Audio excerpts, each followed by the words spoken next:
Comment करेंगे सब। Clear है? यस सर टिक मार दो, थम्स अप कर दो, जो करना होगा, मतलब क्लैरिटी मिल जाएगी। हमें कार्बोनिल सबको क्लियर, चलिए कार्बोनिल सबको क्लियर, मेटालोसिन सबको क्लियर है। मेटालोसिन की एक्सेप्शंस याद रखना, मेटालोसिन की एक्सेप्शंस याद रखना। MnCp2 एक्सेप्शन था फिलिंग मतलब उसमें पांचों अनपेयर आते हैं, 1 2 3 4 5 ऐसे।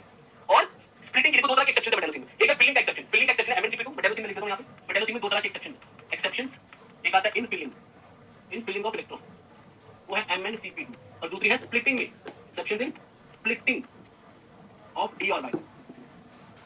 इसमें आता है MnCp2, MnC5H4Me2। Cp स्टार क्या होता है? हाइड्रोजन की जगह सारे मिथाइल होते हैं, सारे मिथाइल और मिथाइल होते हैं।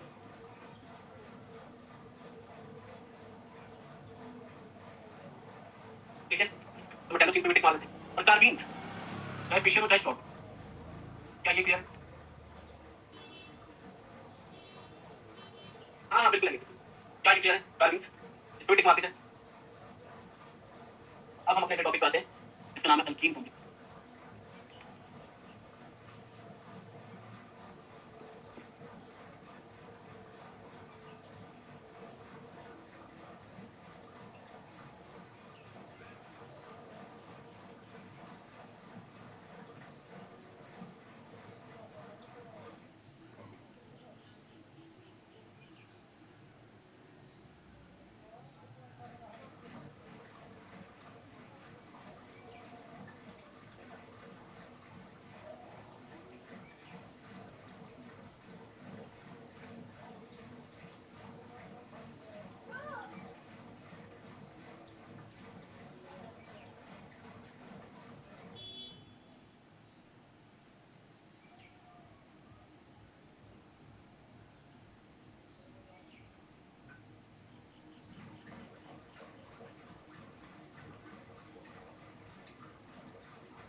नहीं राइट नहीं, शॉक की रिएक्शन नहीं, अल्कीन कॉम्प्लेक्सेस की शुरुआत।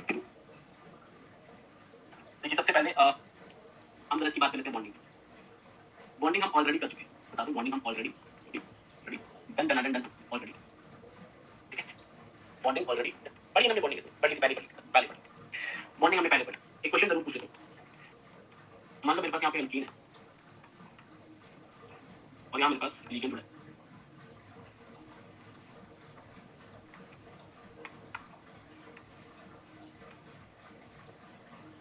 और यहाँ मान लेते हैं हमारा PF3 है, यहाँ मान लेते हैं हमारा PCl3 है, यहाँ मान लेते हैं हमारा, और यहाँ मान लेते हैं हमारा। ठीक है, अब आपको मुझे ये बताना है,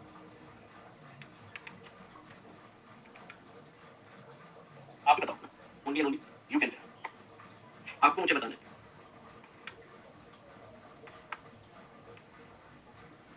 इलेक्ट्रॉन रिचनेस ऑफ मेटल का क्या कहना है? कौन सी मेटल सबसे क्या सेम होगी इलेक्ट्रॉन रिचनेस?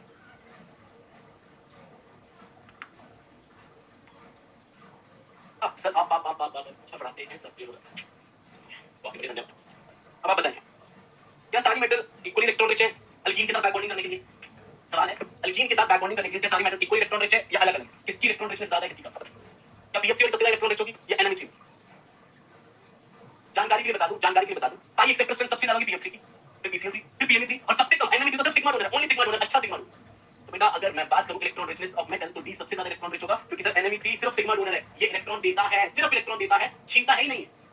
तो NME3 सिर्फ इलेक्ट्रॉन दे रहा होगा तो D की मेटल सबसे इलेक्ट्रॉन रिच। उसके बाद ऑब्वियसली C, क्योंकि वो पूरा पाई एक्सेप्टर है, फिर C के बाद B, क्योंकि एवरेज पाई एक्सेप्टर है तो ठीक ठाक छीन ले, पर सबसे ज्यादा इलेक्ट्रॉन छीनेगा PF3, इसलिए यहां मेटल सबसे कम इलेक्ट्रॉन है, क्योंकि PF3 बहुत इलेक्ट्रॉन छीन चुका होगा तो मेटल है इलेक्ट्रॉन रिच। अब मुझे जल्दी से बता दो extent of back bonding, extent of metal to alkene back bonding, यानी कौन सी वो मेटल है जनाब जो मेटल सबसे ज्यादा इलेक्ट्रॉन रिच है, सर वो बैक बॉन्डिंग सबसे ज्यादा करती है। यानी अगर आप बैक बॉन्डिंग का सवाल पूछे कि बैक बॉन्डिंग सर जो इलेक्ट्रॉन रिचनेस में सबसे आगे है, जो मेटल सबसे ज्यादा इलेक्ट्रॉन रिच है उसकी बैक बॉन्डिंग सबसे ज्यादा होती है। मैंने कहा बैक बॉन्डिंग का ट्रेंड जस्ट अपोजिट कैसे हो जाएगा? ग्रेगोरियस जॉन बैक बॉन्डिंग का ट्रेंड अपोजिट नहीं, सेम बाबा। जहां अरे metal to alkene back bonding की बात कर रहा हूं, जहां मेटल सबसे ज्यादा इलेक्ट्रॉन रिच होगा वहां बैक बॉन्डिंग भी सबसे ज्यादा करेगा, बैक बॉन्डिंग से सबसे ज्यादा इलेक्ट्रॉन देगा। और बैक बॉन्डिंग से इलेक्ट्रॉन जाते किसमें? 5 स्टार में, और 5 स्टार में जाने की वजह से जो आपका सीसी का बॉन्ड ऑर्डर डिक्रीज करता है, बॉन्ड स्ट्रेंथ डिक्रीज करके बॉन्ड लेंथ बढ़ जाती है। अगर मैं तुमसे पूछूं कार्बन बॉन्ड लेंथ के बारे में क्या कहना चाहोगे? कार्बन बॉन्ड लेंथ के बारे में क्या कहना चाहोगे? Carbon bond length sir back bonding जितनी ज्यादा होगी उस बैक बॉन्डिंग की वजह से इलेक्ट्रॉन 5 स्टार यानी एंटी बॉन्डिंग बनाएंगे, जिसके से कार्बन का बॉन्ड ऑर्डर घटता है, बॉन्ड स्ट्रेंथ घटते, बॉन्ड लेंथ बढ़ जाती है। तो बैक बॉन्डिंग की वजह से बॉन्ड लेंथ बढ़ी तो डायरेक्ट रिजल्ट होगा, बैक बॉन्डिंग की वजह से कार्बन बॉन्ड लेंथ बढ़ रही है तो डायरेक्ट रिलेशन होगा, कार्बन बॉन्ड लेंथ जो कि DCB है।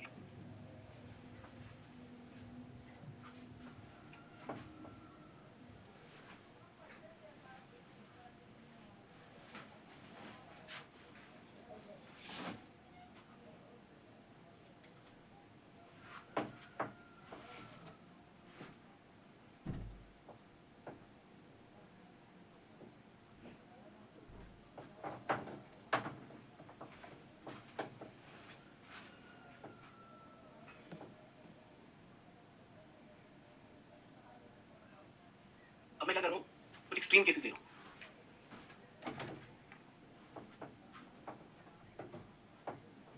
जैसे एक्सट्रीम क्या होता है, या तो बिल्कुल कम या तो बिल्कुल कम।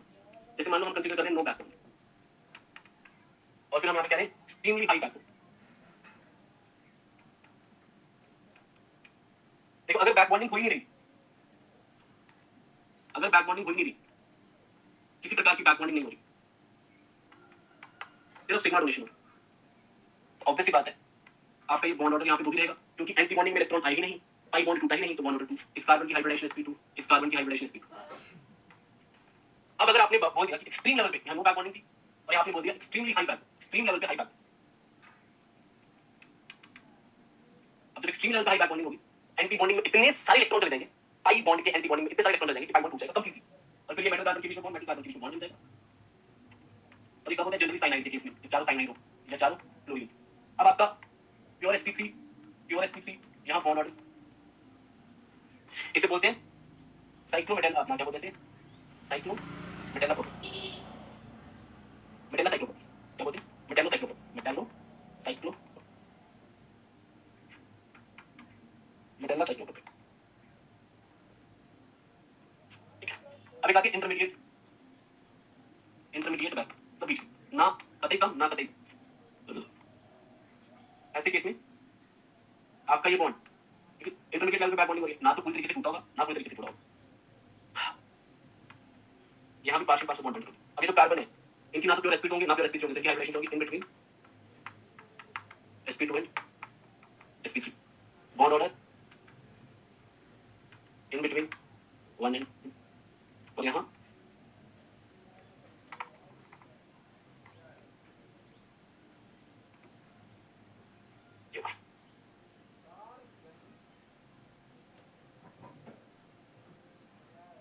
ठीक है। तो आगे इंटरमीडिएट में ना आपका सिंगल बॉन्ड होता है ना आपका डबल बॉन्ड होता है, आपका बॉन्ड ऑर्डर बीच का होता है, सिंगल डबल के बीच का। चलिए अब जरा आगे बढ़ा जाए और स्टडी करें Jesus salt.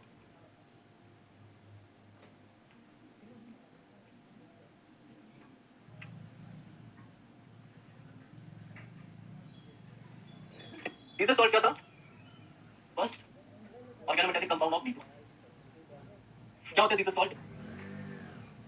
Platinum Cl Cl Cl और यहाँ होती है C double bond C double bond,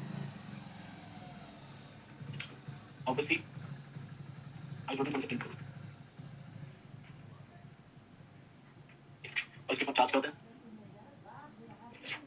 अगर इसमें ऑक्सीडेशन स्टेट निकाला जाए प्लेटिनम का, तो वो क्या आएगा? x प्लेटिनम 3 Cl 3 तो -1, अल्कीन न्यूट्रल है तो 0 बराबर है, ओवरऑल चार्ज कितने? सॉरी माइनस, इसका x आ गया -1 -3, ये 0 बराबर है माइनस x -3 बराबर है x। अगर मेरे पास प्लेटिनम +2 में है तो यहाँ मोबल गैस D, अगर D8 है obviously strong field legal pairing हो जाएगी। Cl इज अ स्ट्रॉन्ग, याद रखना एक चीज बता रहा हूँ, अगर तुम कोऑर्डिनेशन पढ़ोगे, Cl is not a strong field ligand for nickel, but Cl- is strong field ligand for 3D metal specific, strong field ligand for 4D metal. ये एनीवेज जैसे भी इथीन भी है तो इथीन भी स्ट्रॉन्ग फील्ड, इथीन तो लीगली strong तो पेयरिंग हो जाएगी वैसे। तो हाइब्रिडाइजेशन क्या होगा? क्योंकि अंदर का एक डी खाली है तो DsP होगी DsP स्क्वायर। चलो चाय पी जाए यार, चाय मंगवा चाय, एक चाय मंगवा मुझे, मंगवाने का नहीं करेंगे भैया कुछ नहीं,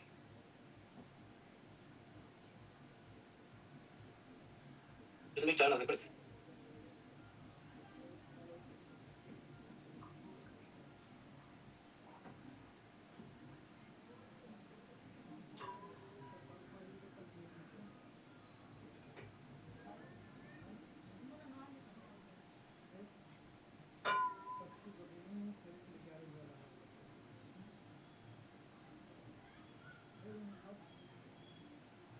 सर वॉल्यूम कम हो गई आपकी साइड प्रोजेक्ट में। अरे organometallic compound of D block, मतलब डी ब्लॉक की जितनी मेटल्स हैं उनका पहला ऑर्गेनोमेटेलिक कंपाउंड जो बनाया गया वो यही था। डी ब्लॉक के जितने भी डी ब्लॉक के ओएमसी मतलब वो ऑर्गेनोमेटेलिक कंपाउंड जिनमें डी ब्लॉक का मेटल है, उसमें सबसे पहले बना था जीसस सॉल्ट। अब जरा इसकी फीचर्स की बात करें, अब जरा इसके फीचर्स की बात करें। फीचर नंबर पहला ट्यू टू बैक बॉन्डिंग, जो कार्बन कार्बन बॉन्ड लेंथ है वो इंक्रीज कर रही है, जो हाइब्रिडाइजेशन ऑफ कार्बन है is changing from sp2 towards sp3 क्योंकि बैक बॉन्डिंग से इलेक्ट्रॉन कहाँ जाते हैं 5 स्टार में। कार्बन कार्बन का जो बॉन्ड ऑर्डर है, carbon carbon bond order decrease करो, बॉन्ड लेंथ इंक्रीज। अच्छा फिर ये भी सबको पता है जो हाइड्रोजन है on carbon of alkene are tilted away, और ये अंडरस्टूड है, are tilted away from plane by as hybridization is no more sp। हाँ, अगर sp2 होती तो प्लेनर होते, बट अभी tilted। अच्छा फिर ये भी पता होगा। अच्छा उसके बाद हमारे पास ये तो अगर बैक बॉन्डिंग, एक और चीज ध्यान रखना, जो हमारे पास कार्बन कार्बन एक्सिस है एल्कीन की, carbon carbon axis of alkene is perpendicular to PtCl3 के। ऐसा क्यों होता है? तो अवॉइड स्टेरिक रिपल्शन, ठीक है, स्टेरिक रिपल्शन से बचने के लिए। तो carbon carbon axis of alkene is perpendicular. तीसरा पॉइंट PtCl बॉन्ड, ऐसा होता है ना, PT यहाँ Cl यहाँ बना देते हैं, जैसे PT यहाँ Cl यहाँ Cl यहाँ, थोड़े से टिल्टेड होते हैं। वो कह रहा है कि ये जो PtCl बॉन्ड है trans to alkene is longer than other PtCl। ये सारे के सारे इसके फीचर्स हैं, ये सारे के सारे इसके फीचर्स हैं, ठीक है। अच्छा ये तो सबको पता होगा। अब नेक्स्ट स्लाइड में मैं फीचर लिखने वाला हूं, ये सबको पता है कि electron withdrawing groups on alkene increases by acceptor strength और electron donating group on alkene decreases by acceptor strength, सबको पता है। छठा एक इंपॉर्टेंट पॉइंट है, strained alkenes bind more strong, और ये लॉजिकल भी है। क्यों? मान लो कोई भी अल्कीन ट्रेन्ड है, जैसे यही ये मैं लिखूं, कार्बन sp2 है, बॉन्ड एंगल रिक्वायरमेंट है 120, अवेलेबल है 7, स्ट्रेन 7। पर जब यही अल्कीन मेटल के साथ जुड़ जाती है, जब यही अल्कीन मेटल के साथ जुड़ जाती है, यहाँ पार्शियल डबल बॉन्ड आ जाता है ड्यू टू बैक बॉन्डिंग। यहाँ क्या रहता है? पार्शियल डबल बॉन्ड आ जाता है। यहाँ क्या रहता है? पार्शियल डबल, यहाँ क्या रहता है? पार्शियल डबल बॉन्ड आ जाता है ड्यू टू बैक बॉन्डिंग। ये जो कार्बन है, अब इनकी हाइब्रिडेशन चेंज हो चुकी है, ये हाइब्रिडेशन क्या हो चुकी है? चेंज हो चुकी है। अब ये टुवर्ड्स sp3 जा चुकी है, in between sp2 and sp3। देखो sp2 का ये तो बॉन्ड एंगल रिक्वायरमेंट 120 है, किसकी होती है? ये होती है sp2 की। पर अगर हाइब्रिडेशन sp2 और sp3 के बीच की है, तो शायद बॉन्ड एंगल रिक्वायरमेंट भी इसके बीच का।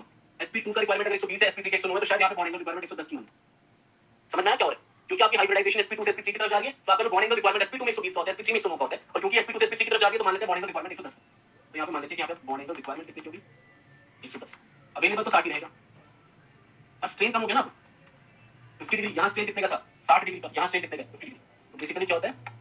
On binding with metal, on binding with metal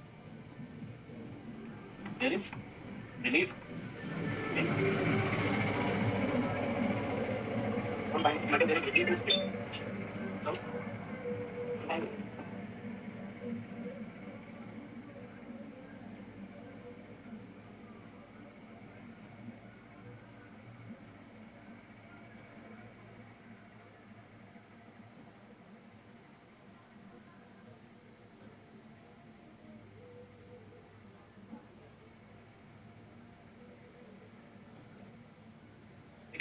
चल तो ये सारे कितने साथ हमारे पास। हाँ जी भैया, हेलो, हाँ रुक बस ठीक है। Strain against bind more strong, तो ये पॉइंट हो गया। अब हम बात कर लेते हैं रिएक्शंस ऑफ अल्कीन कॉम्प्लेक्सेस। बस दोस्तों अल्कीन कॉम्प्लेक्सेस खत्म हो जाएंगे, उसके बाद हमारा 1 घंटे का ही और मटेरियल बचा, एक ही घंटे का मटेरियल बचा, 1 घंटा और लेक्चर चलेगा, उसके बाद हमारा खत्म हो जाएगा। जान सकते हो। अब देखो वैसे तो जनरली जो आपकी अल्कीन होती है, ये इलेक्ट्रॉन रिच है, act as nucleophile, attacked by electron, और इलेक्ट्रॉन रिच किसकी वजह से? Due to pi electron density. अब यहां पे जब ये मेटल के साथ जुड़ जाता है पाई बॉन्ड के, जिस पाई बॉन्ड की वजह से ये इलेक्ट्रॉन रिच था, वो पाई इलेक्ट्रॉन डेंसिटी तो मेटल को दे दी। कहते बोल रहा हूं, जिस पाई बॉन्ड की वजह से ये इलेक्ट्रॉन रिच था, वो पाई इलेक्ट्रॉन डेंसिटी तो मेटल को दे दी। यानी यहां पे अल्कीन क्या हो जाएगी? Electron therefore attacked by nucleons। और अटैक करेगा न्यूक्लियन। चलिए एक आधी रिएक्शन करके भी देख लेते हैं। जैसे मान लो मेरे पास यहाँ पे आ गया LNN CH2CH और मान लो कोई भी न्यूक्लियन। अब सवाल क्या है, सर यहाँ पे 2 एटम्स है, एक ये A है और ये B है, इस पे अटैक होगा। अगर मैं कराता हूँ अटैक ऑन A, अगर मैं यहाँ पे अटैक कराऊँ तो ऑब्वियसली पाई स्टार में अटैक होगा, तो ये पाई बॉन्ड इलेक्ट्रॉन इस कार्बन पे शिफ्ट हो जाएंगे। ऐसा ही होता है ना। अगर न्यूक्लियर अटैक करेगा, न्यूक्लियर अटैक करेगा तो पाई स्टार में करेगा ना, पाई स्टार में करेगा, और अगर पाई स्टार में करेगा तो ये पाई बॉन्ड के इलेक्ट्रॉन टूट के चले जाएंगे कार्बन, और कार्बन का आ जाएगा नेगेटिव चार्ज।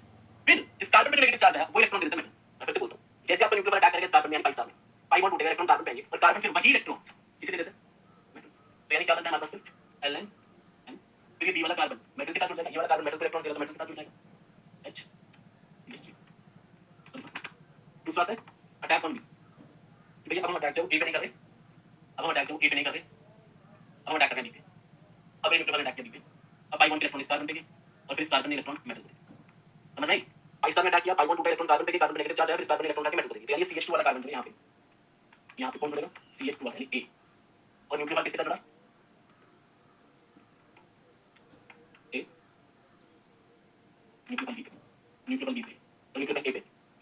अब इन दोनों में से कौन सा मेजर प्रोडक्ट होगा, कौन सा माइनर प्रोडक्ट होगा, तो पहले सुन लो ध्यान से, रेशियो सिलेक्टिविटी सुन लो, रेशियो सिलेक्टिविटी सुन लो। यहाँ पे क्या होती है, जो लेस हिंडर्ड कार्बन है, लेस हिंडर्ड कार्बन जो है प्रेफर्स टू बाइंड विद, क्यों क्यों क्यों क्यों, to avoid steric crowding, to avoid steric repulsion around metal, ताकि बाकी जो लिगेंड्स हैं उनको कम रिपल्शन मिले। अगर ये वाला कार्बन जुड़ेगा तो इसका CH3 बाकी लिगेंड्स को रिपेल करे, CH3 क्या करेगा, क्योंकि ये बड़ा ग्रुप है, तो ये CH3 क्या करेगा, विल रिपेल अदर लिगेंड्स, ठीक है, to avoid steric repulsion around, to avoid steric repulsion with other ligands, इसलिए ये हो जाएगा माइनर और ये हो जाएगा।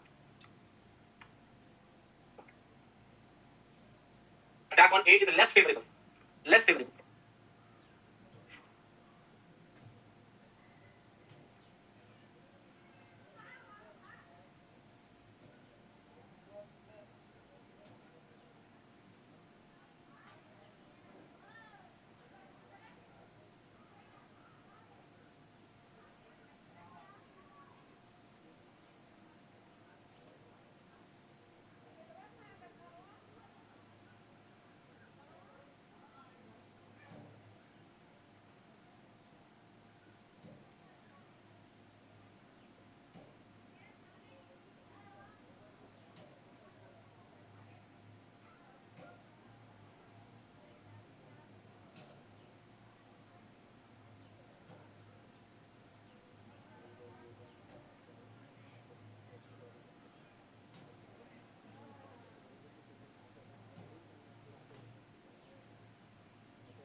बजे क्लास छोड़ दूंगा, 10 बजे पक्का।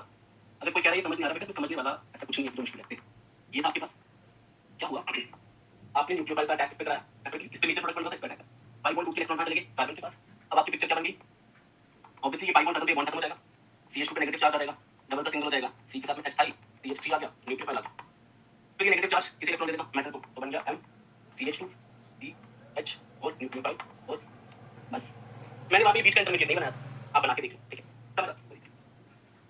अब हम क्या करते हैं, देखो हमारा एल्कीन कॉम्प्लेक्स खत्म हो गया, ठीक है, रुचि बस बेटा 45 मिनट्स और सिर्फ 45 मिनट्स, 45 मिनट बचे, 40 बचे, ठीक है।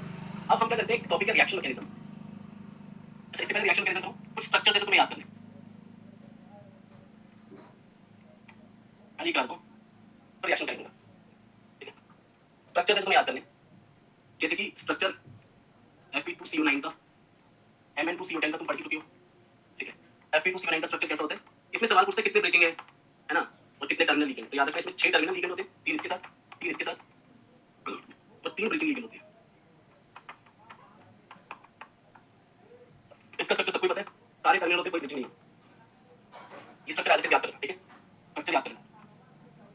इसके बाद तुम्हारे पास आता है तीसरा CO2 CO8, इसके दो स्ट्रक्चर होते हैं सॉलिड स्टेट में, ये ऐसा होता है, इसमें 2 ब्रिजिंग सी होते हैं और बाकी 6 के 6 टर्मिनल। बट हेक्सेन सॉल्यूशन, इसमें चीजें बदल जाती हैं। हेक्सेन सॉल्यूशन में 2 आइसोमर एक्सिस्ट करते हैं इसके, यानी हेक्सेन सॉल्यूशन में क्या होता है, ये जो आपका सॉलिड स्टेट में था ना, ये कन्वर्ट होने लग जाता है एक दूसरे स्ट्रक्चर में, जिसमें सारे CO टर्मिनल होते हैं, ठीक है। तो हेक्सेन सॉल्यूशन में 2 आइसोमर एक्सिस्ट करते हैं, ये as it is copy paste आपको याद, इसमें समझने वाला कुछ नहीं, इसमें डायरेक्ट आपको याद, डायरेक्ट आपको याद, डायरेक्ट आपको याद। अब आगे बढ़ते हैं और बात करते हैं स्ट्रक्चर किसका, Fe3CO12 का, Ru3CO12 का, Osmium-3CO2। Fe3CO12 का स्ट्रक्चर कैसा होता है, एक ट्रायंगुलर आयरन कोर है, इसके साथ 4 टर्मिनल सी होते हैं, बाकी दोनों के साथ 3 टर्मिनल होते हैं, और यहाँ पे होते हैं 2 ब्रिजिंग सी। ये बॉन्ड A अगर है, ये B और ये C, तो ब्रिजिंग सी होती है, ये बॉन्ड छोटा हो जाता है, यानी यहाँ होगा A बराबर है B और C वाला जो बॉन्ड है वो छोटा होगा ड्यू टू ब्रिजिंग। जब ब्रिजिंग होगी तो दोनों आयरन पास में आ जाएंगे, जब सिर्फ मेटल बॉन्ड होगा तो दोनों, जैसे CO की ब्रिजिंग कराई होगी तो मेटल पास आ जाएंगे, तो ये बॉन्ड छोटा हो जाएगा। अब इन दोनों का स्ट्रक्चर सेम, इसमें कोई भी ब्रिजिंग नहीं होता, सारे CO टर्मिनल, सारे CO टर्मिनल, कोई ब्रिजिंग नहीं होता, एंड सेम यहाँ पे भी कोई ब्रिजिंग नहीं होता, सारे CO टर्मिनल। इन दोनों का स्ट्रक्चर मैच कर जाता है, यहाँ पे भी चारों CO टर्मिनल और यहाँ पे भी चारों CO टर्मिनल, यानी यहाँ पे नो ब्रिजिंग, ठीक है। तो यहाँ 4 5 6, अब आते 7 8 और 9 स्ट्रक्चर। यहाँ है हमारा CO4 CO12 RH4 CO12 IR4 CO12, इसमें कोई ब्रिजिंग नहीं होता। तो यहाँ से एक और तुम चीज ऑब्जर्व कर पा रहे होगे कि down the group bridging tendency कम होती जाती है, TD45 down the group bridging tendency क्या होगी, कम। तो यहाँ से एक चीज समझ में आई कि down the group TD45 down the group bridging tendency जो है वो डिक्रीज कर जाती है, डिक्रीज। अब जैसे यहाँ पे कोई ब्रिजिंग नहीं होता, सारे टर्मिनल, यहाँ भी सारे टर्मिनल, बट जब इसका स्ट्रक्चर करोगे, इसमें क्या होता है, 3 टर्मिनल इसके साथ, 2 टर्मिनल इसके साथ, 2 टर्मिनल इसके साथ, 2 टर्मिनल इसके साथ, पर यहाँ पे ब्रिजिंग होती है 3, एक इन दोनों के बीच में ब्रिजिंग, एक इन दोनों के बीच में ब्रिजिंग, और तीसरा इन दोनों के बीच में ब्रिजिंग, ठीक है। और इसका स्ट्रक्चर सेम होता है, सेम एज RH4C। प्रैक्टिस करो तो याद हो जाएंगे, जैसे मुझे याद होगी प्रैक्टिस करके, वैसे तुम्हें हो जाएंगे, ठीक है। तो इसमें एक रोडियम एसिड इसके साथ 3 होते हैं, बाकी सबके साथ 2, फिर एक ब्रिजिंग CO इन दोनों के बीच में, एक ब्रिजिंग CO इन दोनों के बीच में और एक ब्रिजिंग CO इन दोनों के बीच में, 3 ब्रिजिंग स्ट्रक्चर हो जाएंगे यार। अच्छा, उसके बाद कुछ हो, याद करने वाली चीज मैं लास्ट में कराता हूं, याद करने वाली चीज मैं लास्ट में कराता हूं। अब तुमको स्ट्रेचिंग फ्रीक्वेंसी याद रखनी है, values of stretching frequency of याद रखो। जैसे फ्री CO की कितनी होती है स्ट्रेचिंग फ्रीक्वेंसी, 2143 सेंटीमीटर। DH3CO में कितनी होती है stretching frequency, 2183 centimetre. Terminal metal carbonate, इसमें स्ट्रेचिंग फ्रीक्वेंसी ऑफ CO क्या होती है, इसका एग्जैक्ट डाटा मुझे याद नहीं है, एग्जैक्ट डाटा लिखो, तुम्हारी बुक में लिखा होगा ना,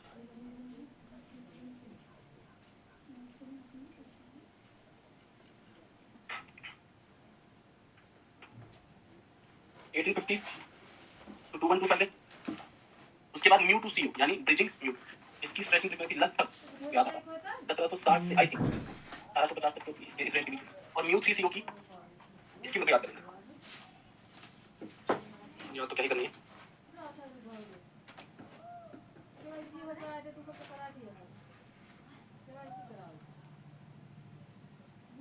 एक मिनट को डाटे देखो, इन दोनों की कंफर्म कर।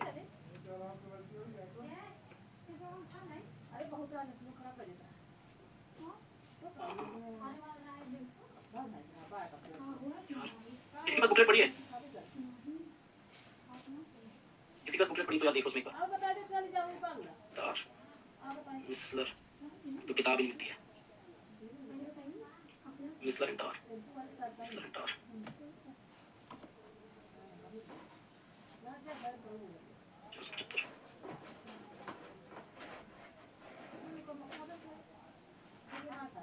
हमें भी मिल गई। ये होती है 1850, ये कितना, इसकी होती है 1700 से 1860, और इसकी होती है 1600 से 1700। एक तो ये तुम्हें याद करना है, ये तुम्हें याद करना। अच्छा एक और चीज है, हालांकि ये चीज बड़ी बेसिक अंडरस्टूड सी चीज है। अगर एक टर्मिनल सीओ है, एक म्यू टू सीओ है और एक म्यू 3 सीओ है। अगर टर्मिनल सीओ है एक ही जगह से बैक बॉन्डिंग होगी, म्यू 2 है दो जगह से बैक बॉन्डिंग होगी, म्यू 3 है तो तीन जगह से बैक, यानी अगर एक्सटेंट ऑफ बैक बॉन्डिंग की बात की जाए तो म्यू 3 सीओ में सबसे ज्यादा होती है, फिर म्यू 2 सीओ में, और फिर टर्मिनल सीओ। यहां से क्लियर। अब जहां बैक बॉन्डिंग ज्यादा, बैक बॉन्डिंग से क्या होता है, सीओ का बॉन्ड वीक हो जाता है, बैक बॉन्डिंग से इलेक्ट्रॉन पाई एंटी बॉन्डिंग में जाते हैं, जिससे सीओ का बॉन्ड हो जाता है, सीओ बॉन्ड स्ट्रेंथ होगी सबसे स्ट्रांग बैंड सीओ। उसके बाद समझ में आता है ना, जहां बैक बॉन्डिंग ज्यादा होती है, बैक बॉन्डिंग से इलेक्ट्रॉन कहां जाते हैं एंटी बॉन्डिंग में, सीओ की डिस्प्लेस से सीओ का बॉन्ड कमजोर होता है। तो जहां बैक बॉन्डिंग ज्यादा वहां सीओ का बॉन्ड वीक होता है, और जहां बॉन्ड स्ट्रेंथ ज्यादा वहां स्ट्रेचिंग फ्रीक्वेंसी भी ज्यादा। तो स्ट्रेचिंग फ्रीक्वेंसी किसकी ज्यादा होगी, ऑब्वियसली टर्मिनल की ज्यादा, इसलिए तुम देखोगे टर्मिनल की रेंज ज्यादा है, और म्यू 2 की उससे कम है और म्यू 3 की सबसे कम।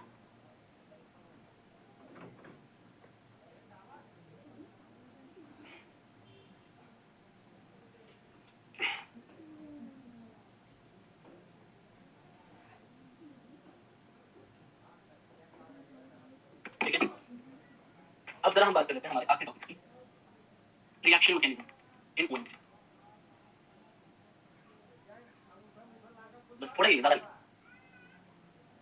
थोड़ा ही समझ में आ जाएगा, चिंता मत करो। सबसे पहले करते हैं ऑक्सीडेटिव एडिशन। जैसा कि आपको नाम सजेस्ट कर रहा है, ऑक्सीडेटिव एडिशन में दो चीजें होंगी, ऑक्सीडेशन के साथ साथ एडिशन, यानी एडिशन के साथ साथ ऑक्सीडेशन क्या है यहाँ पे, यानी addition accompanied by oxidation, addition accompanied by oxidation. कोई दिक्कत नहीं, बहुत प्यार से समझ में आएगा, बस तुम ध्यान से सुनना, ध्यान से सुनना। जैसे ये इरिडियम है, यहाँ PPH3 है, यहाँ PPH3 है, यहाँ C और यहाँ C। मान लो मैंने इसमें ऑक्सीडेटिव एडिशन किसका कर दिया, CH3C। ऑक्सीडेटिव एडिशन में क्या होता है, ये कार्बन क्लोरीन का बॉन्ड टूटेगा, CH3 भी ऐड हो जाएगा, Cl भी ऐड हो जाएगा, क्या बन जाएगा, इरिडियम। PPH3 पहले से था, PPH3 पहले से था, CO पहले से था, Cl पहले से था। अब क्या क्या हो गया, एक CH3 ऐड हुआ, एडिशन हो गया, दूसरा Cl होगा।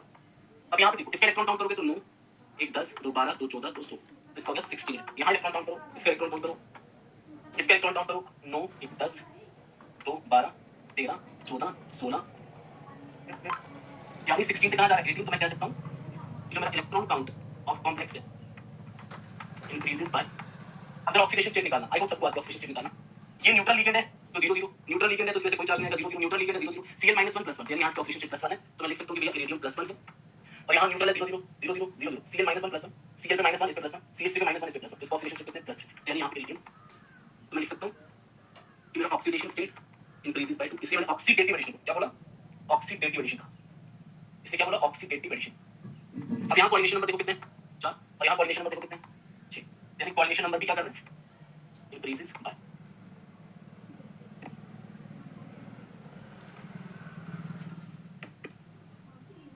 अब अगर यहाँ पे इरिडियम +1 है तो सबको पता होना चाहिए इरिडियम +1 का मतलब होता है D8 और इरिडियम +3 का मतलब होता है D6। तो यानी जो मेटल का डी इलेक्ट्रॉन काउंट है, D electron count of metal increases by, बस बताओ मुश्किल। ऑक्सीडेटिव एडिशन में बेटा क्या होता है, एक कॉम्प्लेक्स होता है, उसके ऊपर नए लिगेंड्स ऐड, अब नए लिगेंड्स ऐड हो रहे हैं तो इलेक्ट्रॉन काउंट बढ़ेगा, कितने से बढ़ा, कोऑर्डिनेशन नंबर बढ़ा, ऑक्सीडेशन स्टेट मैंने +1 था, अब +3 है, तो देयरफॉर ऑक्सीडेशन स्टेट भी 2 से बढ़ रहा है, और क्योंकि ऑक्सीडेशन स्टेट बढ़ रहा है इसलिए ये कहा ऑक्सीडेटिव एडिशन, क्योंकि ऑक्सीडेशन भी होगा +1 से +3 और एडिशन भी होगी, तो ऑक्सीडेशन प्लस एडिशन मतलब ऑक्सीडेटिव एडिशन। अब सुनना ध्यान से, factors affecting rate of oxidation, बड़ा ही सिंपल टॉपिक है। अब एक चीज बताओ तुझे, पहली बात, ऑक्सीडेशन का मतलब क्या होता है? लॉस ऑफ इलेक्ट्रॉन या गेन, कमेंट बॉक्स में लिखो फटाफट से, ऑक्सीडेशन का मतलब क्या होता है? लॉस ऑफ इलेक्ट्रॉन या gain of electron?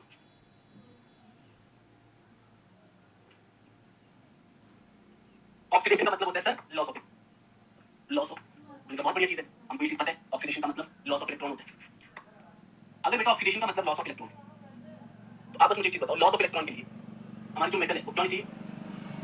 Should be electron rich. यानी मैं ये चीज कह सकता हूँ कोई जिम्मेदारी के साथ कि भैया जो आपका रेट ऑफ ऑक्सीडेटिव एडिशन होगा, it is directly proportional to rate of oxidation and it is directly proportional to electron richness of metal. कह सकता हूँ हाँ, कह सकता हूँ या नहीं कह सकता? Oxidative addition, obviously oxidative addition oxidation हो रहा है, ऑक्सीडेशन जितना फास्ट होगा ऑक्सीडेटिव एडिशन उतना ही फास्ट होगा, यानी rate of oxidative addition directly proportional to rate of oxidation which is directly proportional to electron richness of metal. Now my third, obviously जो आपका रेट ऑफ ऑक्सीडेटिव एडिशन है it is directly proportional to rate of addition. Addition कितनी जल्दी होता है और addition किस पे डिपेंड करता है? क्राउडिंग पे, क्राउडिंग कितनी ज्यादा होगी एडिशन उतना मुश्किल होगा, यानी इनवर्सली प्रोपोर्शनल टू स्टेट।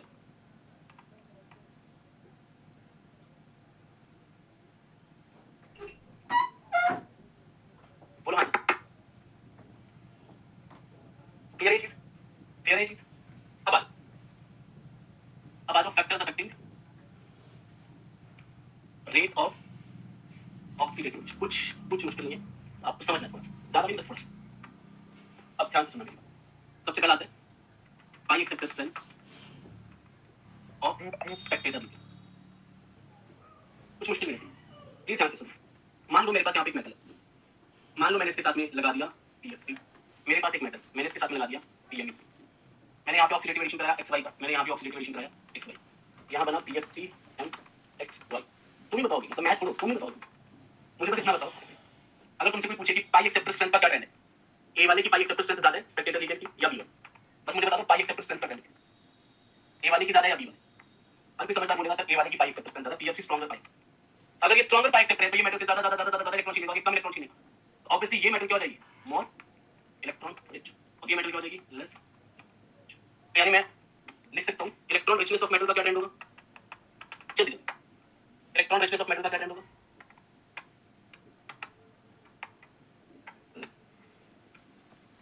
यही होगा। और फिर बताओ रेट ऑफ ऑक्सीडेटिव एडिशन का क्या ट्रेंड है? सर जहां मेटल ज्यादा इलेक्ट्रॉन रिच वहां ऑक्सीडेशन फास्ट, ऑक्सीडेटिव एडिशन भी फास्ट, तो directly proportional to electron rich जाएगी बी। तो जनाब जहां आपका Spectator leakage stronger pi acceptor, वहां मेटल कम इलेक्ट्रॉन रिच है, वहां ऑक्सीडेशन स्लो, ऑक्सीडेटिव एडिशन का रेट भी। तो यानी यहां से कंक्लूजन में लिख सकता हूं sir pi acceptor strength AB, oxidative addition B, यानी यहां से लिख सकते हैं कि जो रेट ऑफ ऑक्सीडेटिव एडिशन है it is inversely proportional to pi strength of spectator. बड़ा सिंपल। आपका स्पेक्टेटर, आप समझिए, आपका स्पेक्टेटर लीकेज जो आपके साथ जुड़ा हुआ जितना स्ट्रॉन्ग पाई एक्सेप्टर होगा वो मेटल, यानी मैं मेटल हूं, ये मेरा स्पेक्टेटर लीकेज है, ये जितना स्ट्रॉन्ग पाई एक्सेप्टर होगा ये मेटल से उतने ज्यादा इलेक्ट्रॉन छीन लेगा, मेटल इलेक्ट्रॉन डेफिशिएंट हो जाएगी, उसकी इलेक्ट्रॉन रिचनेस कम, ऑक्सीडेशन का रेट कम, ऑक्सीडेटिव एडिशन का रेट कम। तो stronger pi acceptor, oxidative addition का रेट इनवर्स रिलेशन। क्लियर है ये चीज? Second, oxidation state of metal. एक मेटल +1 ऑक्सीडेशन स्टेट में या 0 ऑक्सीडेशन स्टेट में, एक +2 ऑक्सीडेशन। अब आप ही बस, मैं नहीं बता, आप बताओ कौन है ज्यादा इलेक्ट्रॉन रिच, कौन है ज्यादा? सर 0 वाली क्या होगी? More electron rich, more electron rich का मतलब फास्टर ऑक्सीडेशन, फास्टर ऑक्सीडेशन का मतलब फास्टर ऑक्सीडेटिव एडिशन। तो यानी आप ये लिख सकते हो कि रेट ऑफ ऑक्सीडेटिव एडिशन और ऑक्सीडेशन स्टेट का क्या लेना देना? जहां ऑक्सीडेशन स्टेट ज्यादा वहां less electron rich, slow oxidation, slow oxidation, slow oxidative. तो मैं लिख सकता हूं कि rate of oxidative addition inversely proportional to oxidation state.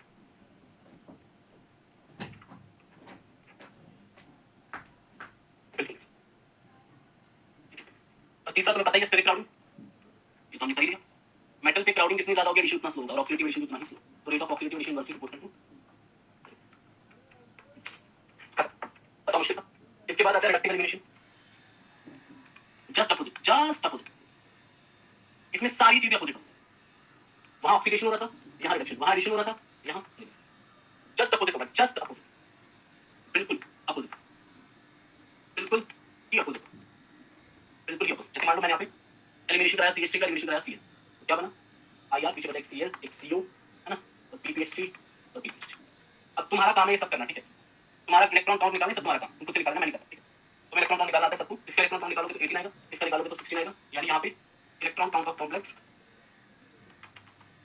Decreases by इसका कोऑर्डिनेट। इसमें ऑक्सीडेशन स्टेट निकालो, निकाल निकाल +3 आएगा, इसमें निकालोगे तो +1, यानी oxidation state of metal decreases by. अच्छा, इसमें कोऑर्डिनेशन नंबर 6, इसमें कोऑर्डिनेशन नंबर 4, तो यानी आपका coordination number decreases. Obviously iridium +3 है, D6 D electron count increases by, क्योंकि यहाँ इरिडियम +1 है। सर लिगेंड से अटैच हो गया ट्रांस, ये तो रहा है कौन सा लिगेंड? अरे वो सब चीजें नहीं, वो मैं जैम वालों को नहीं बताऊंगा, जैम वाले बच्चों को नहीं बताऊंगा सिस्टो ट्रांस के बारे में, वो नेट वालों को बताऊंगा। नेट वालों को अरे अंदर ये पुलिस चौकी ना नीचे ऊपर एक साइड देखो ऊंची है वहां पे दुकान पे जाओ ठीक है क्लियर है। अब ऑब्वियसली इसके रेट की बात करूं तो इसके रेट के ट्रेंड जस्ट अपोजिट होंगे। Factors affecting rate of reductive element, तुम ही बताओ ऑक्सीडेशन स्टेट ऑफ मेटल। मान लो मेरा मेटल है XY का एलिमिनेशन करा, इसका ऑक्सीडेशन स्टेट है +2, मेरा मेटल है, देखो यहाँ पे रिडक्शन हो रहा है, रिडक्शन मतलब गेन ऑफ इलेक्ट्रॉन। रिडक्शन का मतलब क्या होता है? Gain of electrons. ऑब्वियसली बात है, जो रेट ऑफ रिडक्टिव एलिमिनेशन का directly proportional to rate of reduction. और बताओ गेन ऑफ इलेक्ट्रॉन किस पे डायरेक्टली प्रोपोर्शनल होगा? Electron deficiency. तो रेट ऑफ रिडक्शन मतलब rate of gain of electron is directly proportional to electron deficiency of electron. अब तुम बताओ यहाँ भी रिडक्टिव एलिमिनेशन, यहाँ इसका रेट पास होगा। नहीं ये अरे नेट वालों को अलग से कराया जाएगा, अलग से कराया।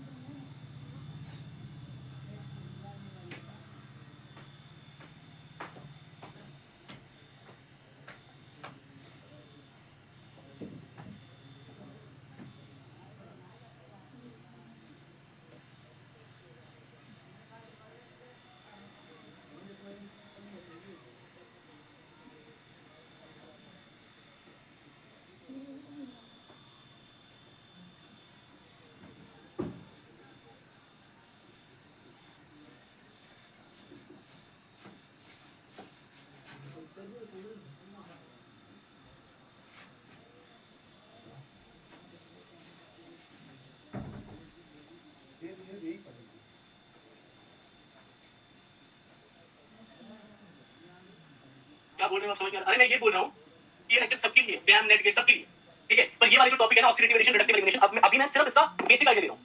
आगे आने वाले लेक्चर जो नेट गेट के लिए डेडिकेटेड होंगे वहां यही टॉपिक डिटेल में कराएंगे। समझे मैं क्या कह रहा हूँ?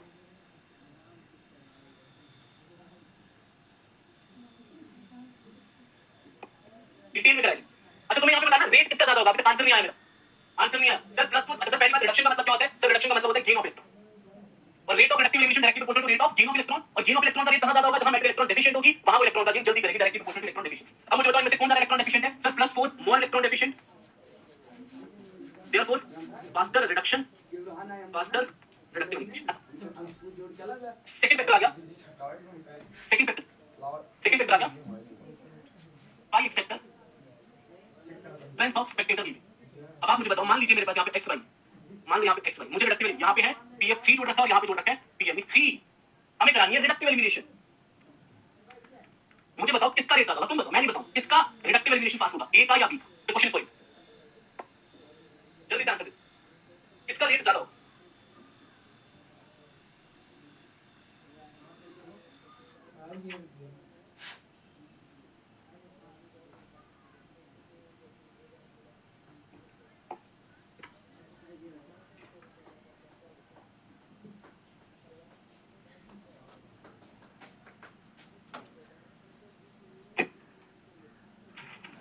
बहुत ही बढ़िया सर। PF3 ज्यादा इलेक्ट्रॉन छीनेगा, ये कम छीनता है, क्योंकि ज्यादा छीन ली तो मोर electron deficient, faster more electron deficient, faster gain of electron, therefore faster reduction. Metal जितना ज्यादा इलेक्ट्रॉन डेफिशिएंट होगा, गेन ऑफ इलेक्ट्रॉन उतना फास्ट होगा, रिडक्शन उतना फास्ट होगा, और रिडक्टिव एलिमिनेशन भी उतनी ही फास्ट। एंड ऑब्वियसली अगर बात स्टेरिक क्राउडिंग की जाए तो जनाब स्टेरिक क्राउडिंग जितनी ज्यादा होती है एलिमिनेशन उतना ही फास्ट होता है, यानी यहां पे लिखेंगे कि rate of reductive elimination it is directly proportional to steric crowding.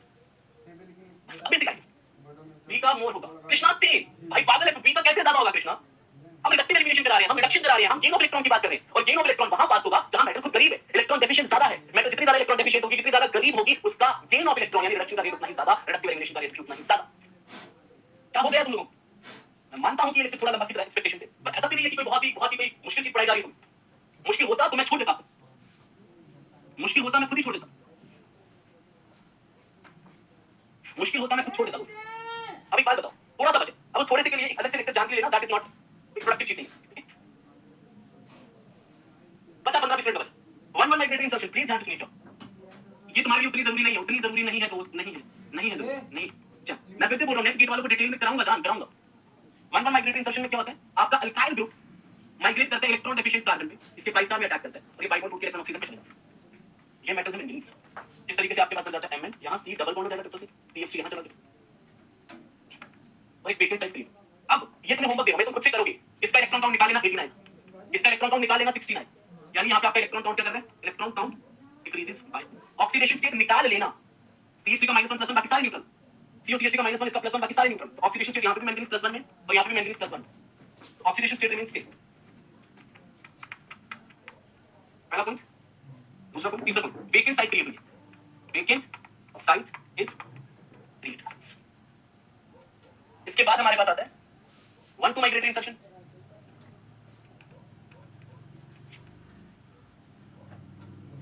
क्या होता है 1-2 माइग्रेटरी इंसर्शन? बेसिकली मैं तुम्हें बता दूं, ये तुम्हारे सिलेबस में कहीं मेंशन नहीं है, जान के सिलेबस में कहीं मेंशन नहीं है, बट इसमें मैं हल्का हल्का आइडिया दे रहा हूं ताकि थोड़ा बहुत तुम्हें पता होना चाहिए। आज तक जान के सिलेबस में मेंशन नहीं, नेट गेट, नेट गेट को अलग से डिटेल में पढ़ाऊंगा, अलग से डिटेल में पढ़ाऊंगा, अलग से डिटेल में पढ़ाऊंगा नेट गेट वालों को।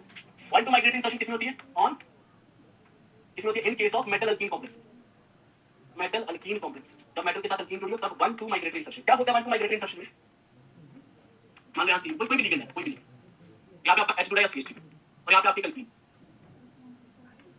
यहां पे आपकी alkyne unsymmetrical alkyne.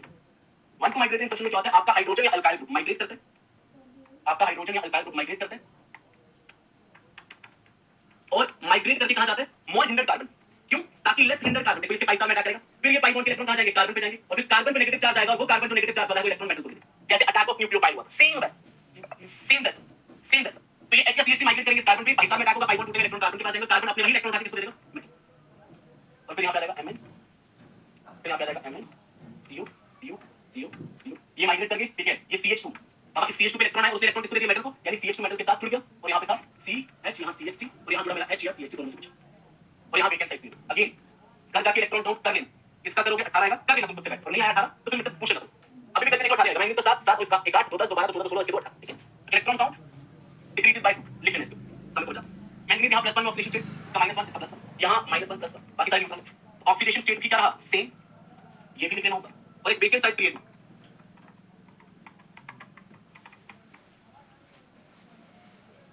Incoming ligand अलग बात है, वो तो बातें तुम्हारे साथ नहीं करनी मैंने, ठीक है। ये सब बातें नेट गेट के साथ बाद में करूंगा, बाद में डिटेल में करूंगा, डिटेल में। इसके बाद ट्रैपिंग लिगेंड आता है, वो अलग चीज है। अब आते हैं last but not least, beta hydride elimination. तुम्हें बस इतना पता होना चाहिए, इलेक्ट्रॉन काउंट बढ़ रहा है, घट रहा है, ऑक्सीडेशन स्टेट बढ़ रही है, घट रही है, और वेकेंट साइट क्रिएट हो रही है, रिक्वायर्ड। जैसे ऑक्सीडेटिव एडिशन उसमें लिगेंड ऐड हो रहे हैं तो वेकेंट साइट रिक्वायर्ड है। रिडक्टिव एलिमिनेशन में लिगेंड बाहर जा रहे हैं, बाहर तो vacant site create. 1-1 migratory insertion, 1-2 migratory insertion में माइग्रेशन के बाद वेकेंट साइट क्रिएट हो, बस इतना तो तुम्हें आइडिया होना चाहिए। अब बीटा हाइड्राइड एलिमिनेशन की बात कर लेते हैं।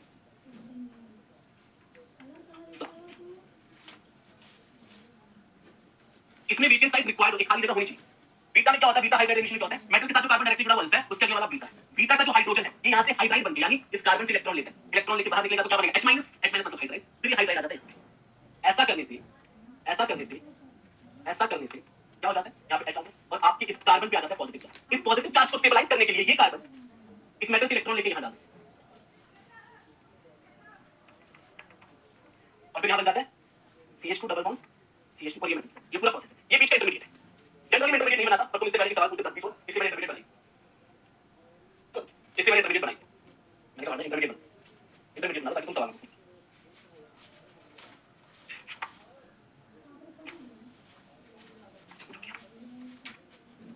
ये इंटरमीडिएट, ये सिर्फ इंटरमीडिएट, ये इंटरमीडिएट इसको मैं डब्बे में बंद कर देता हूं और लिख देता हूं भाई ये इंटरमीडिएट। इसको डब्बे में बंद कर देता हूं, लिख देता हूं ये इंटरमीडिएट, ये इंटरमीडिएट। सिर्फ समझाने के लिए इसके इलेक्ट्रॉन काउंट करोगे मैंगनीज के साथ, इसका 8 2 10 12 2 16 16 इलेक्ट्रॉन, इसका इलेक्ट्रॉन काउंट करोगे ऑटोमेटिकली देखो मैंगनीज का इंक्रीजिंग बाय 2। बस ये छोटी-छोटी चीजें बताओ जी। बी ऑक्सीडेशन स्टेट निकालो, यहां पे प्लस 1 आएगा, न्यूट्रल 0 0 0 0 0 0 0 इसका -1 इसका +1 यहां देखो 0 0 0 0 0 0 अल्कीन भी 0 0 हाइड्रोजन माइनस 1 इसका प्लस। तो आपका ऑक्सीडेशन स्टेट भी सेम रहा मैंगनीज +1 मैंगनीज। बस इसमें वीकेंड साइड रिक्वायर्ड थी।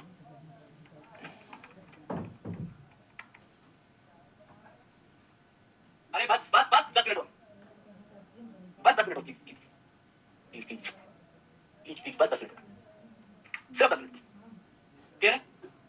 बस 10 मिनट। तो बीटा हाइड्राइड एलिमिनेशन में क्या होता है सर? बीटा हाइड्राइड एलिमिनेशन होती है किसमें? इन मेटल अल्काइल कॉम्प्लेक्सेस, यानी मेटल के साथ जब कोई अल्काइल ग्रुप जुड़ा होगा उसमें होती है बीटा हाइड्राइड एलिमिनेशन। जैसे मेटल के साथ में अल्काइल जुड़ा, अल्काइल का जो डायरेक्टली कार्बन जुड़ा, डायरेक्ट कार्बन जुड़ा बोलते हैं उसके वाला बीटा, बीटा पोजीशन पे जो हाइड्रोजन होता है वो H- के बाहर निकलता है, फिर इस कार्बन पे पॉजिटिव चार्ज आता है, H- चिपक जाता है यहाँ पे वेकेंट साइड पे आके, इस कार्बन पे पॉजिटिव चार्ज आया उसे स्टेबलाइज करने के लिए ये इलेक्ट्रॉन यहाँ से यहाँ चलता है, ये इलेक्ट्रॉन यहाँ से। प्लीज बताओ क्या समझ रहा है? देखो तुम थक चुके हो, आई पर आई एम गिविंग 100% तुम्हें समझाने। मैं इसलिए ज्यादा मैं पता नहीं जल्दी खत्म हो जाता अगर मैं फटाफट समझाता, पर मैं इसकी एक एक स्टेप बड़ा धीरे धीरे आराम से समझा रहा हूं ताकि तुम्हारी समझने में कॉम्प्रोमाइज, मेरा टाइम लग जाएगा, फालतू तुम्हारा लग जाएगा, कोई बात नहीं। अब बस आखिरी टॉपिक बचा है, आखिरी टॉपिक विल्किंसन कैटलिस्ट, बस लास्ट टॉपिक उठे। तुमसे ज्यादा जल्दी मुझे भाई, मुझे हॉस्पिटल जाना अभी, वहां पे वेट कर रहा मेरा।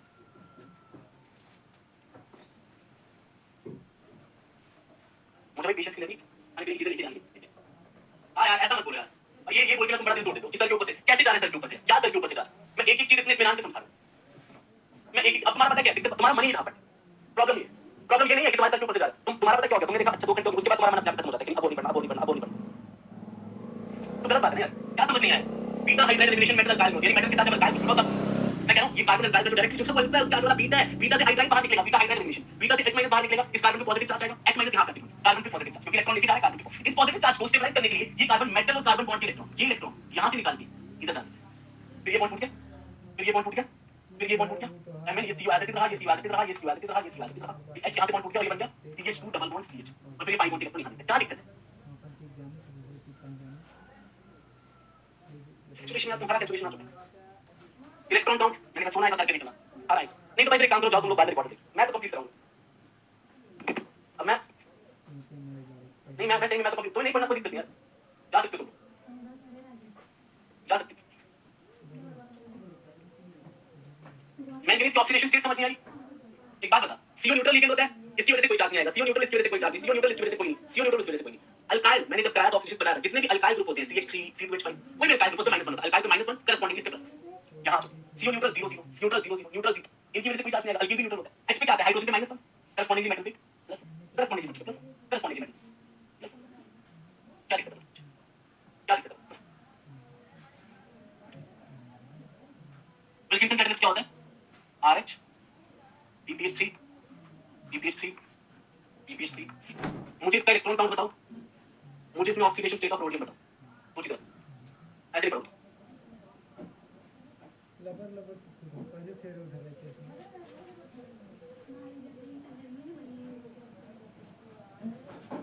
भात जाएगा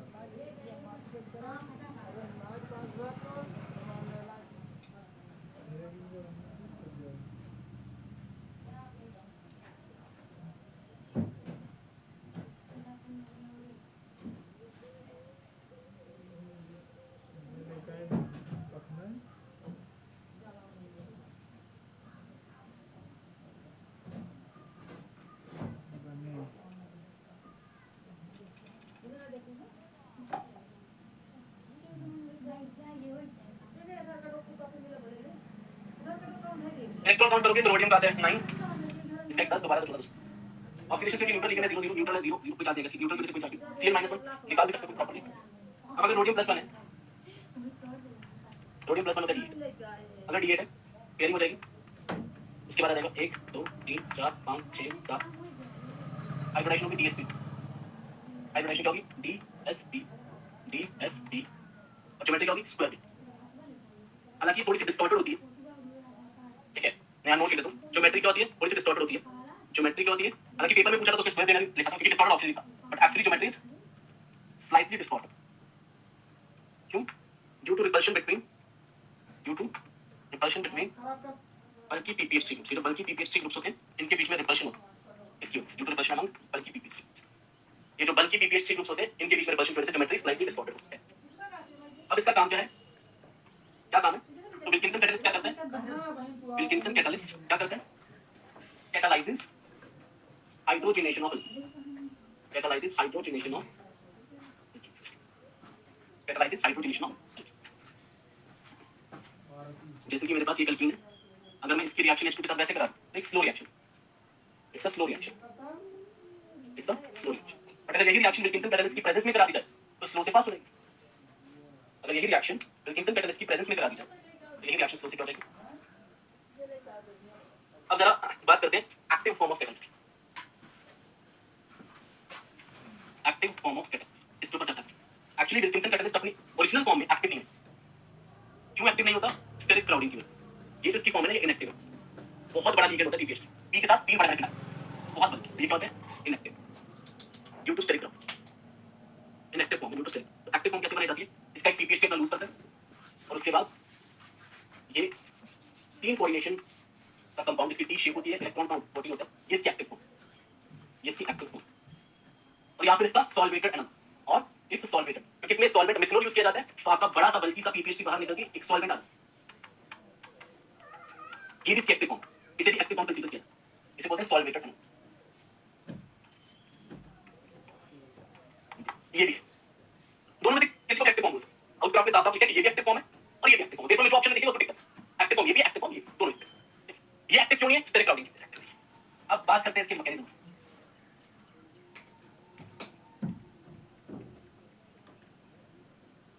अच्छा, मैं फिर से बोल रहा हूँ, किसी बच्चे को नहीं अभी ऐसा लग रहा है कि नहीं आ रहा, कोई बात नहीं, आप जाओ, आप आराम से रिकॉर्ड करके देखना, रिकॉर्ड में देखना, समझ आता है। अच्छा, मैकेनिज्म में क्या होता है?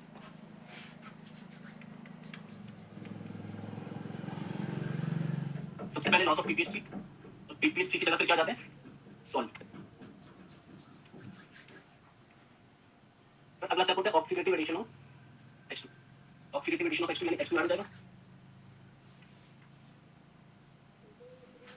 इलेक्ट्रॉन काउंट ध्यान रखना, ये 16 इलेक्ट्रॉन का होता है, इसका करोगे तो ये 18 इलेक्ट्रॉन का होगा। सॉल्वेंट कितने इलेक्ट्रॉन देता है? ये 2 इलेक्ट्रॉन डोनर, पता नहीं 2 इलेक्ट्रॉन।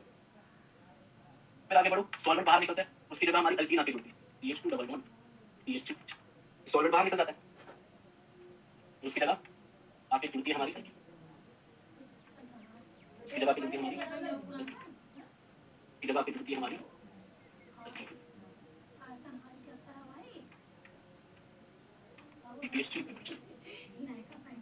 फिर होता है हमारा 1-2 माइग्रेटरी इंसर्शन, 1-2 माइग्रेटरी इंसर्शन। यानी 1-2 माइग्रेटरी इंसर्शन में क्या होता है? आपका हाइड्रोजन अल्काइल, ऑब्वियसली इसमें हाइड्रोजन माइग्रेट करेगा और मोर हिंडेड कार्बन पे जाएगा, फिर ये पाई बॉन्ड के इलेक्ट्रॉन शिफ्ट होके लेस हिंडेड कार्बन पे जाएंगे और फिर ये कार्बन इलेक्ट्रॉन किसको दे देगा? मेटल। और लेस हिंडेड कार्बन जो CH2 वो मेटल के साथ जुड़ जाता है। यहाँ पे आ जाता है हमारे पास CH था, अब दूसरा हाइड्रोजन इसी के पास चला गया तो ये CH2। पहले क्या था? ये कार्बन मेटल के साथ जुड़ा CH2, इस कार्बन के पास एक हाइड्रोजन था, अब एक और आ गया तो ये CH2। यहाँ Cl, यहाँ PPH3, यहाँ PPH3, यहाँ H, और यहाँ जो वेकेंट साइड आई, यहाँ वापस आके कौन जुड़ जाता है? सॉल्वेंट। और उसके बाद यहाँ से यहाँ होती है रिडक्टिव एलिमिनेशन। इस पर रिडक्टिव एलिमिनेशन होता है, यहाँ से ये कार्बन जाते हैं, यहाँ से ये हाइड्रोजन।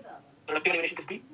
CH3, CH2, CH2, यहाँ से गया और यहाँ से, और फिर फाइनली क्या बना? RH, PPH3, RH, PPH3, PPH3, RH, PPH3, PPH3, HCl, HC। ये पूरा कैटालिटिक साइकिल है, ये पूरा का पूरा इज सॉल्वेंट। S क्या है? S इज सॉल्वेंट, जो जनरली क्या होता है? मिथेन। कितने इलेक्ट्रॉन देता है? 2 इलेक्ट्रॉन।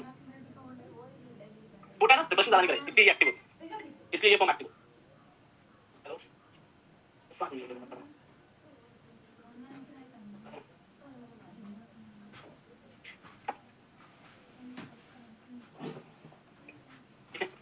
तेरे चीज, तो आप ये चीज ध्यान रखें। अच्छा, एक और चीज का ध्यान रखो, यहाँ से आपकी एक साइड रिएक्शन चलती है, एक साइड रिएक्शन होती है अल्कीन बाइंडिंग। मैं पहले लिख देता हूँ, ये साइड रिएक्शन अल्कीन बाइंडिंग। और ये रिवर्सिबल नेचर की होती है। कैसी नेचर की होती है? रिवर्सिबल। अरे यार नहीं, ये रिवर्सिबल यानी, और इनफैक्ट ज्यादा पीछे की तरफ है, तो यहाँ पे बन जाता है RH, PPH3, PPH3, Cl और यहाँ पे अल्कीन। ठीक है, अगर मेरा ये अल्कीन एडक्ट स्टेबल हो तो यही मेरा मेजर प्रोडक्ट है। याद रखना, if alkyne adduct is stable then it will be the final. देखो, आपका विल्किंसन कैटलिस्ट इस फॉर्म में एक्टिव नहीं था, उसने पीपीएच3 यूज किया, एक्टिव हुआ। अब दो रास्ते हैं, एक ये वाला रास्ता रिडक्शन वाला, हाइड्रोजनेशन वाला, एक अल्कीन बाइंडिंग वाला। हम कह रहे हैं जनरली अल्कीन स्ट्रांगली बाइंड नहीं करती, पर अगर कर जाए, if alkene binds strongly, then this is the major. तो फिर कभी वापस नहीं जाता, then reaction becomes irreversible and this adduct is the final product। ठीक है, और ऐसा किस केस में होता है? इथीन के केस में। याद रखना note, ethene forms a strong bond with metal, therefore metal alkene adduct is the major product in this case. Therefore hydrogenation नहीं हो पाएगा फिर इसका. Therefore hydrogenation of ethene cannot take place using Wilkinson catalyst. बस ये चीज आपको ध्यान रखना. बस ये चीज आपको ध्यान. 1 to migratory insertion की अरे इंसर्शन ही लिखा है ये INS इंसर्शन ही लिखा था. तो बेटा आप देखो आपका विल्किंसन कैटलिस्ट इनएक्टिव था. PPH3 को लूज करके वो एक्टिव हुआ. अब यहां से दो रास्ते जा रहे हैं, एक अल्कीन अटैक का रास्ता और एक हाइड्रोजनेशन. इथीन के केस में ये रिएक्शन मेजर हो जाता है. यानी यहां पे स्टेबल प्रोडक्ट बनता है इसलिए इथीन ये रास्ता चुनती है, जबकि बाकी अल्कीन्स ये रास्ता चुनती है क्योंकि उनके अटैक स्टेबल नहीं होते. ठीक है, फिर से बोलता हूं विल्किंसन कैटलिस्ट इनएक्टिव था. PPH3 की लॉस के बाद एक्टिव कैटलिस्ट हो गया. अब मेरे पास यहां मैं खड़ा हूं. ठीक है, मेरे पास दो रास्ते हैं, एक हाइड्रोजनेशन वाला और दूसरा अल्कीन अटैक वाला. अब हर एक अल्कीन जुड़ना चाहती है, जुड़ती है, पर अल्कीन जनरली स्ट्रांगली बाइंड नहीं करता. इसलिए जनरली सारी जो अल्कीन्स हैं, मोस्टली अल्कीन्स इस रास्ते को प्रेफर करती ही नहीं, क्योंकि वो जुड़ के देखती हैं अनस्टेबल प्रोडक्ट बनता है वापस. अल्कीन जुड़ती है अनस्टेबल एडक्ट बनता है वापस. तो ये बात है, अल्कीन ये रास्ता प्रेफर नहीं करती. पर कुछ अल्कीन जैसे कि इथीन जब वो जुड़ती है तो स्ट्रांगली जुड़ती है, इसलिए इथीन ये वाला रास्ता प्रेफर करती है. इथीन प्रेफर्स दिस रास्ता. देयरफॉर इथीन तो इस रास्ते पे चलती नहीं है, उसका हाइड्रोजनेशन कभी होगा नहीं. इथीन इस रास्ते पे चलता ही नहीं तो उसका हाइड्रोजनेशन होगा ही नहीं. चलिए अब कुछ फीचर्स कर लेते हैं इसके. बस 5 मिनट और फिर खत्म. फिर टाटा बाय बाय कर दूंगा. ठीक है, फिर जाम वालों का सिलेबस खत्म हो जाए. ये चीज वैसे तो रिएक्शन में अपना रिएजेंट में पढ़ोगे अगले सर के साथ. ठीक है, वो तुमको विल्किंसन कराएंगे, उसके रिएक्शंस भी कराएंगे. ठीक है, ये वाला पार्ट तुम रिएजेंट में अगले सर के साथ पढ़ लोगे. मैं हल्का सा तुमको डिटेल में पढ़ा. ठीक है, मैं हल्का सा फीचर्स ऑफ विल्किंसन कैटलिस्ट में क्या होते हैं. जैसे सबसे पहला आता है सिन एडिशन ऑफ हाइड्रोजन, यानी जो दोनों हाइड्रोजन होते हैं उनका सिन एडिशन होता है. Second, cis alkenes are more reactive than trans. यानी मान लो मेरे पास अगर कोई सिस एल्कीन है और मेरे पास अगर कोई ट्रांस एल्कीन, इसका रिडक्शन होगा कि A सिस है ये B ट्रांस है. मैंने H2 लिया, एक ही इक्वल है, यानी किसी एक का रिडक्शन होगा. विल्किंसन कैटलिस्ट में इसका रिडक्शन कराएगा वो सिस एल्कीन. क्यों कैसे ये मैंने बताऊंगा, ये तुम वहां रिएजेंट में पूछ लेंगे. ठीक है, मैं बस ये बता, नहीं जानोगे तो भी चलेगा, तुम्हें तो बस पता होना चाहिए कि सिस सारा रिएक्टिव है. अब आगे बढ़ते हैं. मैं देखो मैं ये चीज तुम्हें छुड़ा भी सकता हूं. ठीक है, क्योंकि तुम वहां पढ़ोगे ये चीज. ठीक है, वहां पढ़ोगे ये चीज, पर फिर भी मैं हल्का सा तुमको बता. हल्का सा. तीसरा क्या आता है, terminal alkynes are more reactive than alkenes, यानी alkynes are more reactive than terminal alkenes. अब जैसे मान लो मेरे पास एक अल्काइन है, ये अल्काइन है और यहाँ पे अल्कीन. मान लो मैंने विल्किंसन कैटलिस्ट डाला और मैंने एक इक्विवेलेंट H छोड़ा, इसका रिडक्शन कराएगा अल्कीन, इसका सॉरी अल्काइन, इसका अल्काइन. तो अल्काइन रिड्यूस हो जाएगा और अल्कीन रिड्यूस नहीं, इसका रिडक्शन हुआ alkyne. Fourth point, isolated alkenes are more reactive than conjugate. मतलब जैसे कोई पाई बॉन्ड आइसोलेटेड है और कोई कॉन्जुगेटेड. ये आइसोलेटेड है, इसी का रिडक्शन. ये कॉन्जुगेटेड है, ये डबल सिंगल डबल, इनका रिडक्शन नहीं. उसके बाद नेक्स्ट पांचवा point, chelated alkenes are more reactive than non chelated. मतलब मान लो मेरे पास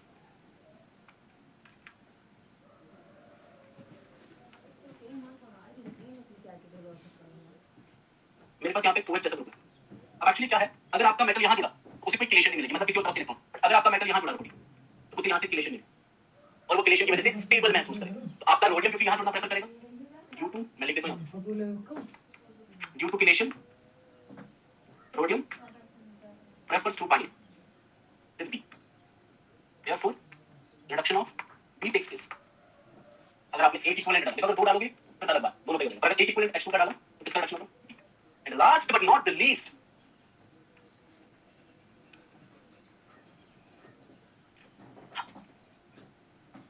less crowded alkenes are more reactive than more crowded.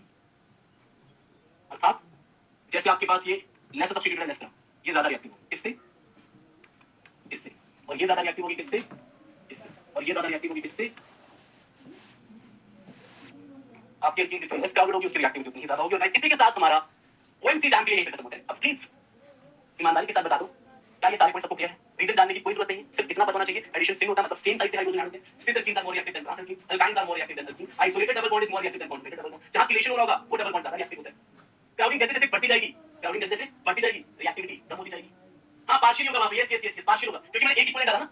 ठीक है, तो आपके पास जैसे जैसे क्राउडिंग बढ़ती जाएगी, सब्स्टिट्यूशन बढ़ते जाएंगे, सब्स्टिट्यूएंट्स बढ़ते जाएंगे, आपकी रिएक्टिविटी तो ये मोस्ट रिएक्टिव, ये लेस सीरीज. अच्छा मैंने अल्कीन क्यों लिखा सबसे ज्यादा रिएक्टिव, कोई बोलेगा ये क्योंकि अल्कीन का रिडक्शन ही नहीं होता, इथीन का, सॉरी इथीन का रिडक्शन ही नहीं होता, इसलिए मैंने ये लिखा ही नहीं किसका रेट सबसे ज्यादा, क्योंकि इसका रिडक्शन नहीं होता, हाइड्रोजनेशन नहीं होता विल्किंसन कैटलिस्ट के साथ. बेटा आप देखो ना, मैंने क्या लिया था, वन इक्विवेलेंट एक इक्विवेलेंट याद करो।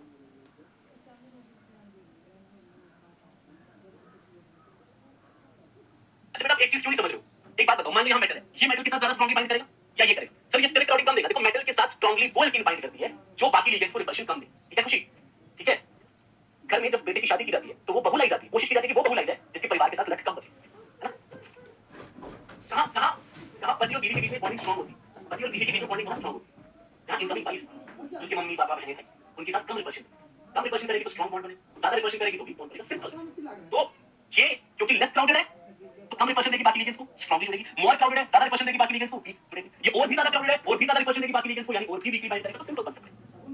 वो अल्कीन स्ट्रांगली बाइंड करती है, वो अल्कीन ज्यादा स्ट्रांगली बाइंड करती है जो लेस क्राउडेड। जैसे मान लो यहाँ पे अगर मैंने वन इक्विवेलेंट लिया H2 का तो किसका रिडक्शन होगा? सर ये मोर क्राउडेड है और ये लेस क्राउडेड, तो मेटल के साथ स्ट्रांगली कौन बाइंड करेगा? ऑब्वियसली ये, तो इसी का रिडक्शन होगा। ये क्यों नहीं करेगा? सर ज्यादा क्राउडेड है बाकी लिगेंड्स को ज्यादा रिपल्शन देगा, इसके साथ बॉन्ड स्ट्रांग होगा। तो चलेगा इसी के साथ OMC और जैम इज ओवर।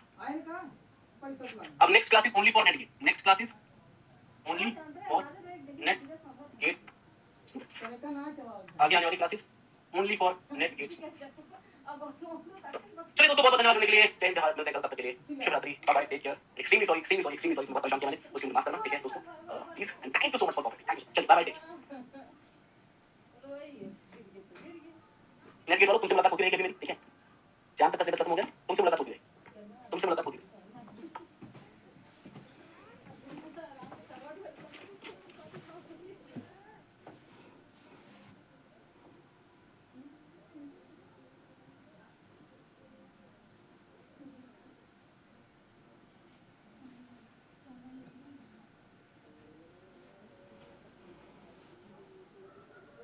अच्छा मैं बता दूं, नेट वालों और गेट वालों के तुम्हारे 5 लेक्चर हो लगेंगे, 5 लेक्चर में खत्म हो जाएगा, 5 लेक्चर्स, 5 और lectures and OMC will do.